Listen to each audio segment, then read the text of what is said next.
Hi everyone, তাহলে আগের ক্লাসে প্রতিস্থাপন বিক্রিয়ার দুটো বিক্রিয়া বাকি ছিল। একটা হচ্ছে সায়ানো গ্রুপের সাথে বিক্রিয়া আর একটা নাইট্রাইট গ্রুপের সাথে বিক্রিয়া। তাহলে ফার্স্ট রিয়াকশান দেখব। আচ্ছা, 8টা রিয়াকশান হয়েছিল। তাহলে CN গ্রুপের দ্বারা প্রতিস্থাপন। তাহলে আগের ক্লাসে বলেছিলাম যে CN গ্রুপটা অ্যামিডেন্ট নিউক্লিওফাইল হিসেবে কাজ করে, মানে ও কার্বন দিয়ে অ্যাটাক করতে পারে আবার নাইট্রোজেন দিয়ে অ্যাটাক করতে পারে। তাহলে ধরো কোনো একটা রিয়াকশান আছে CH3 CH2 Br, এখানে তুমি দিচ্ছ KCN, সেম ইথানল একটু হিট, এটা হবে অ্যাসিন্টু রিয়াকশান। আবার এখানেই ধরো CH3 CH2 Br, এখানে তুমি দিচ্ছ AgCN, ইথানল হিট, এটাও হবে অ্যাসিন্টু রিয়াকশান। তাহলে যখন তুমি KCN দিচ্ছ তখন একরকম প্রোডাক্ট হবে, আর যখন AgCN দিচ্ছ তখন আর এক রকম প্রোডাক্ট হবে। কীরকম? KCN মানে এটা হচ্ছে আয়নিক পদার্থ বা আয়নীয় পদার্থ। তাহলে কি হয়, এটা K প্লাস আর CN মাইনাসে ভেঙে থাকে, হলো। তাহলে K প্লাস CN মাইনাসে ভেঙে থাকলে নাইট্রোজেনও লোন পেয়ার আছে, তাহলে নাইট্রোজেনে আছে লোন পেয়ার আর অক্সিজেনে আছে নেগেটিভ চার্জ। তাহলে নেগেটিভ চার্জের ইলেকট্রনটা বেশি ভালোভাবে অ্যাটাক করতে পারে as compare to lone pair, কারণ লোন পেয়ারের ক্ষেত্রে সেটা চার্জ হিসাবে নেই, আর এই নেগেটিভ চার্জের ক্ষেত্রে চার্জ হিসাবে আছে, তার জন্য ইলেকট্রনটা ফাঁকা অবস্থায় আছে। তাহলে ফাঁকা অবস্থায় ইলেকট্রনটা থাকলে সে ইজিলি অ্যাটাক করতে পারে। তাহলে KCN-এর ক্ষেত্রে যেহেতু আয়নীয় অবস্থায় আছে, তাই এই CN-এর C মাইনাসটা এখানে অ্যাটাক করবে আর এখান থেকে বিয়ারটা বেরিয়ে যাবে। তাহলে প্রোডাক্ট হিসাবে তুমি পাবে CH3 CH2 CN, হলো। তাহলে এটা হচ্ছে তোমার সায়ানাইড, এই প্রোডাক্টটা সায়ানাইড। আচ্ছা, এরপরে যখন তুমি AgCN-এর সাথে বিক্রিয়া করবে তখন কি হয়, এই যে Ag তার সাথে C এর বন্ড, এটা হয় কোভ্যালেন্ট। তাহলে কোভ্যালেন্ট হলে ওই C মাইনাস N ওইভাবে কিন্তু ভেঙে থাকবে না। আগেরটাই যেমন K প্লাস CN মাইনাস ভেঙে দিয়েছিলাম, এখানে কিন্তু Ag প্লাস CN মাইনাস এভাবে ভাঙা যাবে না, কারণ এটা কোভ্যালেন্ট বন্ড। তাহলে এখানে নাইট্রোজেনের লোন পেয়ারটা অ্যাভেলেবেল আছে অ্যাটাক করার জন্য। তাহলে এখানে C এ তো কোনো চার্জ নেই, তাহলে অ্যাটাক করতে পারবে না। তাহলে এখানে নাইট্রোজেনের লোন পেয়ারটা ও অ্যাটাক করবে এই কার্বনে, যখনই অ্যাটাক করবে এই বিয়ারটা বেরিয়ে যাবে, হলো। তাহলে এখানে প্রোডাক্ট পাওয়া যায় CH3 CH2 NC, হলো NC। তাহলে এটা হচ্ছে তোমার আইসোসায়ানাইড। তাহলে এটার নাম ইথাইল আইসোসায়ানাইড হয়েছে। আর প্রথমে যেটা পেয়েছ CH3 CH2 CN, এটার নাম কি হবে? সায়ানাইড। তাহলে ইথাইল সায়ানাইড,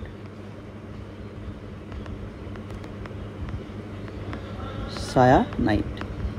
তাহলে যদি KCN বিক্রিয়া করে তাহলে পাবে CN, আর যদি AgCN বিক্রিয়া করে তাহলে করতে হবে NC। তাহলে একটা সায়ানাইড আর একটা আইসোসায়ানাইড। আচ্ছা, সেম রিয়াকশান, তাহলে এটা গেল 9 10। NO2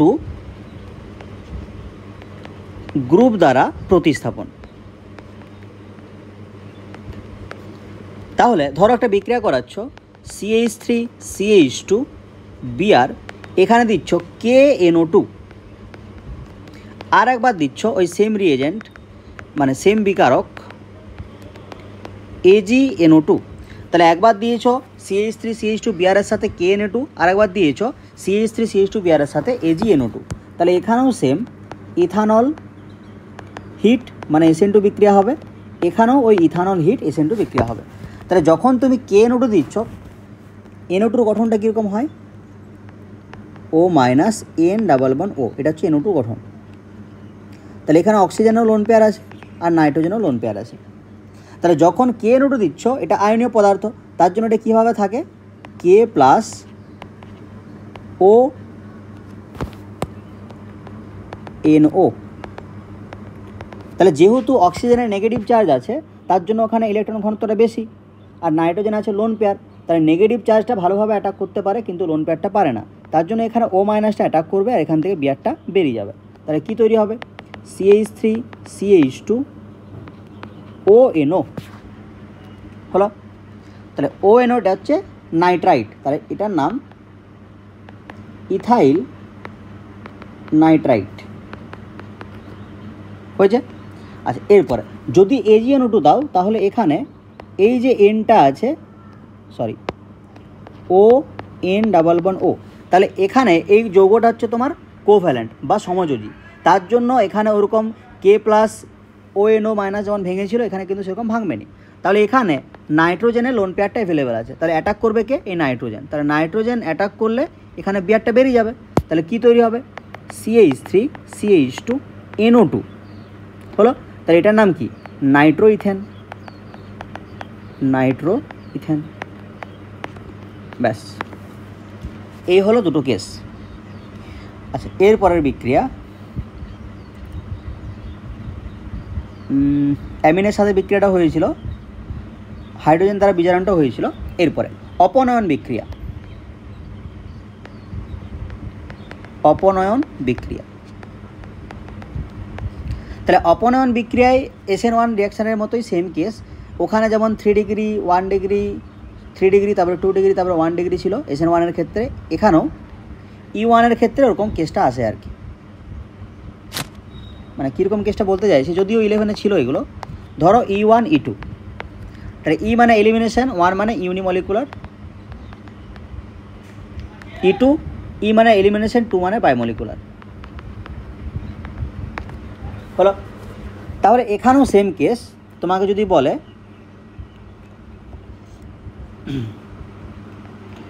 যে সাবস্ট্রেটের প্রকৃতি কীরকম হওয়া উচিত, বলবে 3 ডিগ্রি তারপরে 2 ডিগ্রি তারপরে 1 ডিগ্রি, এখানে 1 ডিগ্রি তারপরে 2 ডিগ্রি তারপরে 3 ডিগ্রি হলো। আচ্ছা, এরপর একটা বিক্রিয়া দিয়ে বোঝো যে কী হয় জিনিসটা। তাহলে এলিমিনেশন রিয়াকশান মানে কি? যেখানে কোনো গ্রুপ ওই সাবস্ট্রেট থেকে বেরিয়ে যাবে। সাবস্ট্রেট মানে কি? যেখানে বিক্রিয়াটা করানো হচ্ছে।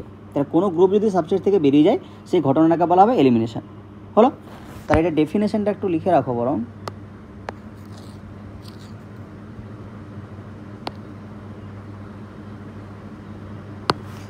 লিখবে যে যে বিক্রিয়ায়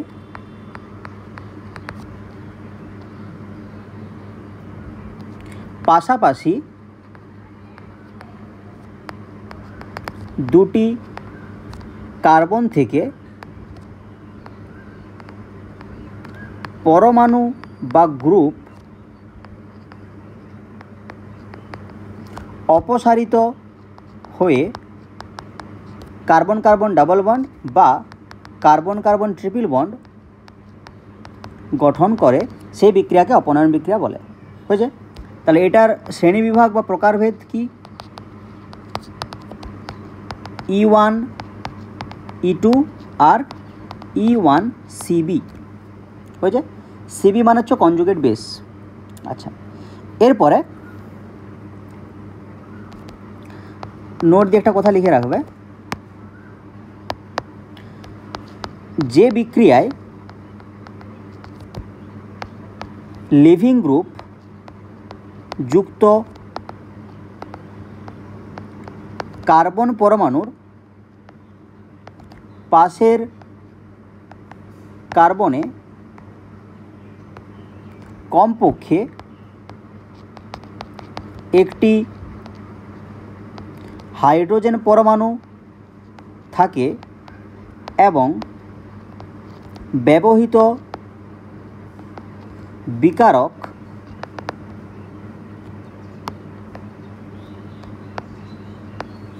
ক্ষারীয় প্রকৃতির হয়। হয়েছে? তাহলে এই অপনয়নের ক্ষেত্রে তোমাকে দেখতে হবে যে যে কার্বনে লিভিং গ্রুপটা লেগে আছে তার পাশের কার্বনে হাইড্রোজেন আছে কি না, আর যে তুমি রিয়েজেন্ট বা বিকারকটা ব্যবহার করছো তার ক্ষারীয় চরিত্র আছে কি না হলো, এই জিনিসটা দেখতে হবে। তাহলে E1-এর ক্ষেত্রে সেখানে যেরকম ছিল যে 3 ডিগ্রি রেট বেশি, তারপর 2 ডিগ্রি তারপর 1 ডিগ্রি। আচ্ছা, এখানে কি হয়? E1 মানে দুটো স্টেপে হবে, তাহলে 2 স্টেপ রিয়াকশান এটাও। তাহলে ফার্স্ট স্টেপে কী হবে? লিভিং গ্রুপ বেরিয়ে কার্বোক্যাটায়ন তৈরি করবে। সেকেন্ড স্টেপে কার্বোক্যাটায়নের পাশের কার্বনে হাইড্রোজেন বেরিয়ে কার্বন কার্বন ডাবল বন্ড বা কার্বন কার্বন ট্রিপল বন্ড তৈরি করবে। হয়েছে। আচ্ছা E2 এর ক্ষেত্রে কী হবে, এটা তাহলে ওয়ান স্টেপ রিয়াকশান, মানে একটা স্টেপে রিয়াকশানটা কমপ্লিট হবে। তাহলে ওয়ান স্টেপে কী হবে, লিভিং গ্রুপের পাশের কার্বনে হাইড্রোজেনটি ক্ষার গ্রহণ করবে এবং কার্বন কার্বন ডাবল বন্ড বা কার্বন কার্বন ট্রিপল বন্ড হবে ও একই সাথে লিভিং গ্রুপটি বেরিয়ে যাবে। তাহলে উদাহরণ হিসাবে ধরো এখানে 3টে CH3 গ্রুপ আছে, এখানে একটা আয়োডিন আছে। তাহলে এখানে তুমি ধরো জল দিয়েছো, তাহলে যখনই জল দেবে কি করবে, ওখান থেকে লিভিং গ্রুপটা বেরিয়ে যাবে। তাহলে এটা হচ্ছে ফার্স্ট স্টেপ।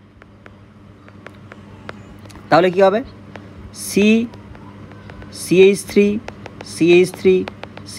এটা পজিটিভ চার্জ হলো। এরপর সেকেন্ড স্টেপে ধরো তুমি দিয়েছো KOH, তাহলে KOH এর ক্ষেত্রে K প্লাস OH মাইনাস হিসাবে আছে। তাহলে ওই যে কার্বোক্যাটায়নটা তৈরি হলো তার পাশের কার্বনে দেখতে হবে হাইড্রোজেন আছে কি না। একটা কথা বলেছিলাম যে যেখানে লিভিং গ্রুপ থাকে, ধরো এই কার্বনটা, এখানে তো কার্বোক্যাটায়ন তৈরি হচ্ছে, তাহলে এই পাশের কার্বনে যদি হাইড্রোজেন থাকে তাহলে কিন্তু এলিমিনেশন হয়। তাহলে দেখো পাশের কার্বনে হাইড্রোজেন আছে, 3টা আছে, তাহলে 3টাকে আমি এইভাবে দেখাচ্ছি। তাহলে OH মাইনাস এই হাইড্রোজেনটা নেবে, কার্বন হাইড্রোজেনের মধ্যে 2টো ইলেকট্রন কার্বন কার্বনের মাঝে যাবে, ব্যাস। তাহলে কি তৈরি হবে, CH3 ডাবল বন্ড CH2। এটা ভালোভাবে লিখলে CH3 ডাবল বন্ড CH2 তাহলে দেখো এই যে সাবস্ট্রেটটা ছিল, এখান থেকে আয়োডিনটা বেরিয়েছে আর একটা হাইড্রোজেন বেরিয়েছে, তারপর আমি এই প্রোডাক্টটা পেয়েছি, তার জন্য এটাকে বলা হয় এলিমিনেশন রিয়াকশান হলো। এরপরে যদি তুমি E2 দেখতে চাও তাহলে এটা একটা স্টেপেই হবে। ধরো তোমার CH3CH2I এরকম একটা বিকারক আছে বা সাবস্ট্রেট আছে, তাহলে এখানে তুমি দিয়েছো সাপোজ ইথানল আর K প্লাস OH মাইনাস, মানে KOH আর কি হয়েছে। তাহলে ইথানল আমরা জানি যে এটা এলিমিনেশন বিক্রিয়া করে E2। তাহলে কি হবে, এখানে ওই যে যেখানে লিভিং গ্রুপটা আছে তার পাশের কার্বনে, এখানে লিভিং গ্রুপ আছে এই কার্বনে, তাহলে পাশের কার্বনে হাইড্রোজেন আছে কি দেখতে হবে, হাইড্রোজেন আছে, তো এই 3টে হাইড্রোজেনকে আমি এভাবে দেখালাম। তাহলে OH মাইনাস কী করবে, এই হাইড্রোজেনটা নেবে, এই কার্বন হাইড্রোজেনের 2টো ইলেকট্রন এই কার্বন কার্বনের মাঝে আসবে আর এখান থেকে লিভিং গ্রুপটা বেরিয়ে যাবে। তাহলে OH মাইনাস হাইড্রোজেন নিল, কার্বন হাইড্রোজেনের 2টো ইলেকট্রন কার্বন কার্বনের মাঝে গেল, আর ওই কার্বন থেকে লিভিং গ্রুপ যেটা I সেটা বেরিয়ে গেল। তাহলে কি তৈরি হবে, CH2 ডাবল বন্ড CH2। তাহলে দেখো এই যে সাবস্ট্রেটটা ছিল, সাবস্ট্রেট থেকে হাইড্রোজেন আর আয়োডিন বেরিয়ে এই প্রোডাক্টটা তৈরি করেছে হলো, তার জন্য এটা এলিমিনেশন। আচ্ছা এরপরে লাস্ট যেটা আছে E1CB, 3 নাম্বার E1CB। CB মানে কি, কনজুগেট বেস। তাহলে কনজুগেট বেস বা অনুবন্ধী ক্ষার কখন তৈরি হয়, ক্লাস 11-এ পড়েছো। তাহলে যখন কোনো একটা অ্যাসিড H+ ছেড়ে দেয় সেখান থেকে যে স্পিসিসটা তৈরি হয় সেটাকে বলা হয় কনজুগেট বেস। তাহলে এই E1CB রিয়াকশানটা কখন হবে সেটা আগে জানতে হবে। কখন হবে, 1 নাম্বার যখন লিভিং গ্রুপ খুব দুর্বল হবে, এটা 1 নাম্বার কন্ডিশন। 2 নাম্বার বিটা অবস্থানের বা বিটা পজিশনের হাইড্রোজেন যখন খুব আম্লিক হবে। 3 নাম্বার কনজুগেট বেস বা অনুবন্ধী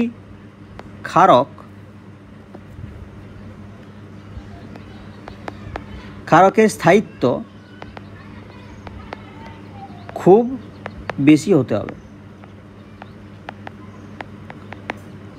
আচ্ছা আলফা বিটা এগুলো নিশ্চয়ই জানো, তার উপর বলে দিচ্ছি। দেখো ধরো CH3CH2CH2CH2I এরকম কোনো একটা স্পিসিস বা সাবস্ট্রেট আছে, তাহলে এখানে আলফা পজিশন কোনটা, যেখানে তোমার লিভিং গ্রুপটা লেগে আছে, ধরো I লিভিং গ্রুপ, তাহলে যেখানে লিভিং গ্রুপ লেগে আছে সেই কার্বনটা হচ্ছে আলফা, তার পাশে একটা বিটা, তার পাশে একটা গামা, তার পাশে একটা ডেল্টা হলো। আচ্ছা এরপরে দেখো, তাহলে ধরো একটা সাবস্ট্রেট আছে সি, এখানে 3টে এফ আছে, এখানে 2টো সিএল আর একটা হাইড্রোজেন। তাহলে এখানে তুমি দিচ্ছ KOH, মানে K প্লাস OH মাইনাস। তাহলে যেখানে হাইড্রোজেনটা যুক্ত আছে সেটা অবভিয়াসলি আলফা কার্বন, সরি যেখানে হাইড্রোজেন যুক্ত থাকে সেটা হচ্ছে বিটা কার্বন হলো। তাহলে এটা যদি বিটা হয় তার পাশে একটা আলফা, তাহলে আলফা পজিশনে যেগুলো লেগে আছে সেগুলো হচ্ছে লিভিং গ্রুপ। তাহলে কি করতে হবে দেখো, আলফা পজিশন থেকে লিভিং গ্রুপ বের করতে হয়। তাহলে এফ আমরা কি দেখেছিলাম যে খুব দুর্বল লিভিং গ্রুপ, তাই লিভিং গ্রুপটা আগে কিন্তু বেরোবে না, হয়েছে। তাহলে কি করবে, OH মাইনাসটা এই H প্লাসটাকে নেবে, কার্বন হাইড্রোজেনের 2টো ইলেকট্রন কার্বনের মাথায় চলে যাবে, হয়েছে।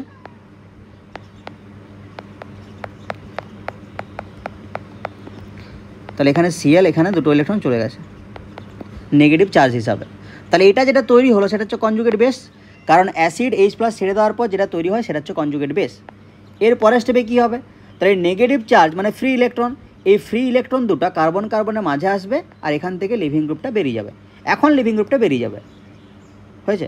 তাহলে আগের ক্ষেত্রে দেখো, যদি তুমি কার্বন হাইড্রোজেনের 2টো ইলেকট্রন কার্বন কার্বনের মাঝে আনতে তখন কিন্তু লিভিং গ্রুপটা বেরোতো না, কারণ ওই বন্ধনের মধ্যে 2টো ইলেকট্রন অতটা পাওয়ারফুল বা শক্তিশালী নয়। কিন্তু যখনই তোমার ওই বন্ধন থেকে 2টো ইলেকট্রন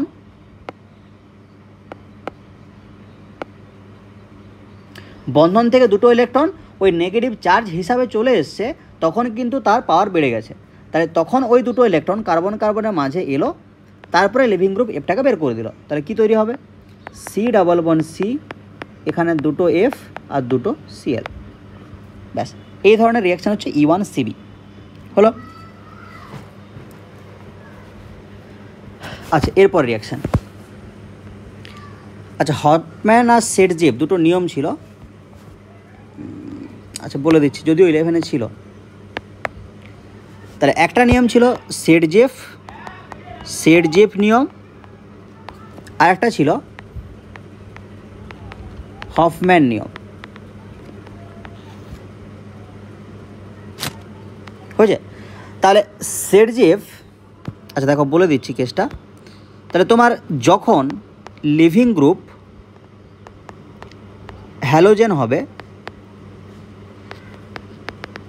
এফ বাদ দিয়ে যদি অন্য কোনো হ্যালোজেন লিভিং গ্রুপ হিসাবে থাকে এবং সালফোনেট,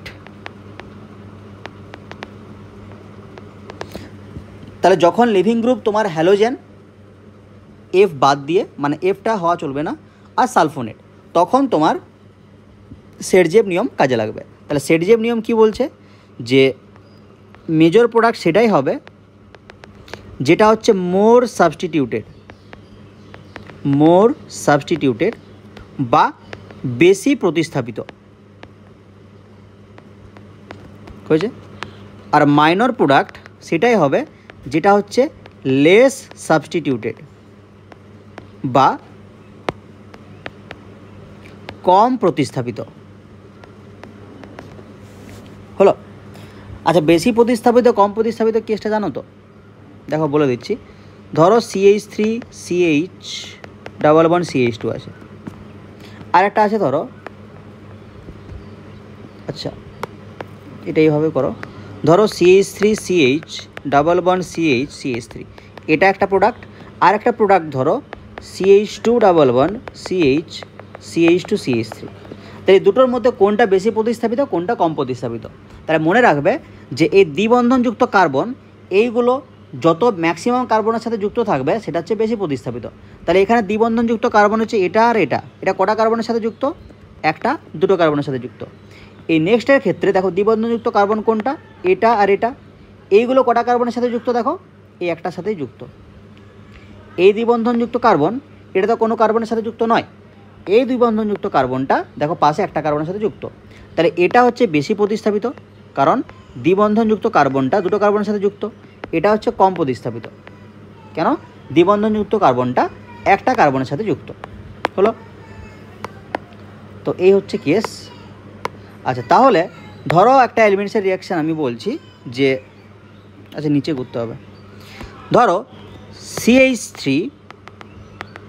CH 2 CH2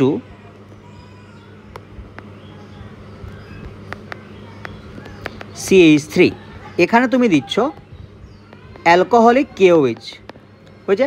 তাহলে যেখানে লিভিং গ্রুপ থাকে সেটা হচ্ছে আলফা কার্বন আর তার পাশেরগুলো বিটা। তাহলে তোমার কাছে দুটো অপশান আছে, এই বিটা পজিশন থেকে হাইড্রোজেনটা নেওয়া, দেখো দেখাচ্ছি।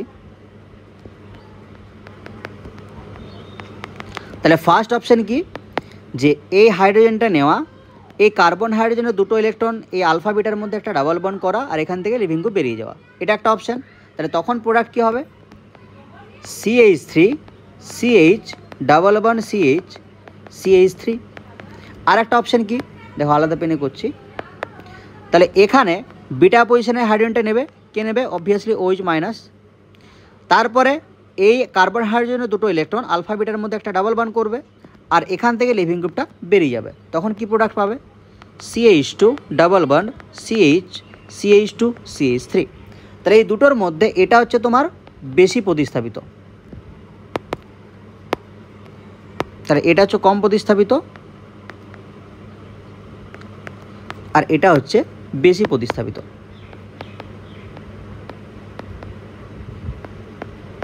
হয়েছে।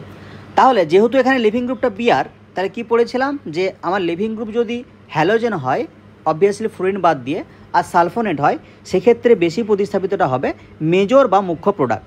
তাহলে এটা হচ্ছে তোমার মেজর বা মুখ্য পদার্থ, বিক্রিয়াজাত পদার্থ, মেজর বা মুখ্য। আচ্ছা প্রোডাক্টে লিখে দিচ্ছি না, প্রোডাক্ট। আর এই পাশেরটা এটা হচ্ছে কম প্রতিস্থাপিত, তাহলে এটা হবে মাইনর বা গৌণ বিক্রিয়াজাত পদার্থ, গৌণ প্রোডাক্ট হলো। আচ্ছা এরপরে একটা আমরা হফম্যান রিয়াকশান দেখব। তাহলে ধরো CH3 CH এখানে আছে NR, আচ্ছা হফম্যানটা লিখিনি না, ঠিক আছে। তাহলে এখানে লিখবে যে যখন লিভিং গ্রুপ NR3 প্লাস বা SR2 প্লাস, তখন মেজর প্রোডাক্ট বা মুখ্য পদার্থ, মুখ্য বিক্রিয়াজাত পদার্থ কোনটা হবে, লেস সাবস্টিটিউটেড অ্যালকিন বা কম প্রতিস্থাপিত অ্যালকিন হয়েছে। মাইনর প্রোডাক্ট কী হবে, মোর সাবস্টিটিউটেড অ্যালকিন বা বেশি প্রতিস্থাপিত অ্যালকিন হলো। তাহলে একটা রিয়াকশান ধরো NR3 প্লাস, এখানে আছে ধরো CH2, এখানে আছে ধরো CH3। তাহলে এখানেও সেম কেস, এখানে তুমি যদি দিয়ে দাও অ্যালকোহলিক KOH, তাহলে KOH-এর কাছে দুটো অপশান আছে, কি অপশান, তাহলে এটা হচ্ছে আলফা, এগুলো হচ্ছে বিটা। তাহলে দেখো বিটা পজিশনে হাইড্রোজেন আছে হলো। তাহলে OH মাইনাস কী করতে পারে, এই বিটা পজিশনে হাইড্রোজেনটা নিয়ে কার্বন হাইড্রোজেনের দুটো ইলেকট্রন আলফা বিটা কার্বনের মধ্যে দিয়ে এখান থেকে NR3 প্লাসটাকে বের করতে পারে, এটা একটা অপশান। তাহলে তখন প্রোডাক্ট কী হবে, CH3 CH double bond CH CH3। Second অপশানের কি, সেকেন্ড অপশান আছে যে এই বিটা পজিশনে হাইড্রোজেনটা নিয়ে কার্বন হাইড্রোজেনের দুটো ইলেকট্রন এই কার্বন কার্বনের মধ্যে দিয়ে এখান থেকে NR3 প্লাসটাকে বের করে দেবে। তাহলে প্রোডাক্ট হবে CH2 double bond CH CH2 CH3। তাহলে প্রথমটা এটা হচ্ছে তোমার লেস সাবস্টিটিউটেড বা কম প্রতিস্থাপিত, আর এই পাশেরটা হচ্ছে মোর সাবস্টিটিউটেড হয়েছে। তাহলে এই হফম্যানের ক্ষেত্রে এই লেস সাবস্টিটিউটেড এটাই হবে মেজর বা মুখ্য প্রোডাক্ট আর এটা হবে মাইনর বা গৌণ প্রোডাক্ট হলো। তাহলে এটা গেল সেটজেফ আর হফম্যান।